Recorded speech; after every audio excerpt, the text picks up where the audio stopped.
I've noticed a growl coming from the back end of the Corvette.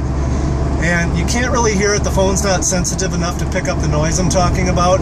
But so far, my tires were bald, not just shot, but they were just bald beyond belief. So I got a set of new tires for the back to see if that changed things up. Certainly it sounds a little different, a little better, of course, with the new tires, but the growl that I was hearing is still there. So the next test I like to do, if I got a growling type noise coming from the back end, I did check the differential to make sure the fluid was good and full. And I drained a little out too, just to make sure there's no metal chips or anything like that, which would indicate something going on with my rear differential. So I'm pretty confident it's not the differential.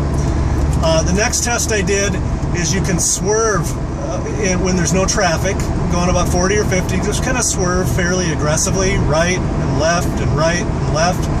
And if that changes up the pitch of the growl, you know, if you swerve right, it changes things. It's probably the left rear wheel bearing, or front for that matter, but in this case I can tell it's coming from the rear of the vehicle. So, or if you swerve to the left and it changes the pitch, then a lot of times it's the right wheel bearing.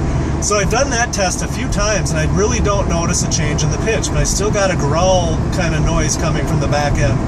So I'm still I'm on the trail of a wheel bearing. I've got a few more tests to take a look at to see if I can't pinpoint it. So the next step is I'm gonna get the rear end off the ground, and I've got another nifty little test to show you to check out your wheel bearings. All right, actually, before we get the car up in the air, I went to my toolbox and I grabbed my temperature gun. These things, if you don't have one, I suggest you get one. They're, I don't know, $50 to $75 at multiple places you can get them. They're very accurate, from like 20 below to, I don't know, 800 degrees, 1,000 degrees for exhaust things you might want to check. We're going to take this and measure the temperature of each rear wheel rotor close to the hub and see if that gives us any information to go on. I'm going to point it right at the rotor here at the base. And this one is about 110 degrees on this side. I'm going to compare it to the other side, and if there's a significant difference, since a wheel bearing, this is 106.7. So if there's a big difference between the two, since, you know, when a wheel bearing goes bad, it becomes pitted and there's junk in there and it makes the noise. If it was really bad, it's going to create a lot of heat. But there's really not a whole lot of difference between sides. So in this case, it's really a non-determinant test. One thing to keep in mind, if your test did yield a significant difference between the two sides' temperature, say 20 degrees Fahrenheit or so, you're going to want to jack it up and slowly turn each wheel and listen to see if you've got a brake hanging at all. Because if one side has a brake hanging a little bit and the other side doesn't, you know, when you take your spin and come back to measure these temperatures, the brake rubbing the whole time is going to definitely increase the temperature of that particular rotor. But in this case, it was a quick test. Didn't really tell me much, but it's worth doing, because sometimes it'll scream, "Hey, bad wheel bearing," especially if you have, you know, 20-30 degree difference from one side to the other. The next step we're going to do here is we've got the Corvette lifted up off the ground, so the wheel's free to turn. What I'm going to do is, just when I'm rotating this with my hands on it, I'm listening for any kind of growling or anything rough. And I'm also feeling with my hands if I can feel anything that feels rough. In this case, this one feels fine. Next thing I'm going to do is put my hands on the 12 o'clock position and the 6 o'clock position, and I'm trying to rock the wheel in and out. If there's any sort of slop when I do this, it's a good sign we've got a bad wheel bearing. And so this one passes this test. So the last test that I have is I'm going to grab my stethoscope and we'll take a look and see if we can listen to the bearing while it's spinning and see if we can hear which side is bad. Here is the stethoscope. This is like a $15 or $20 tool.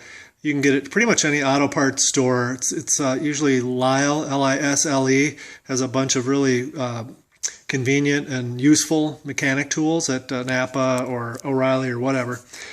Anyway, so I have the Corvette a little higher up in the air.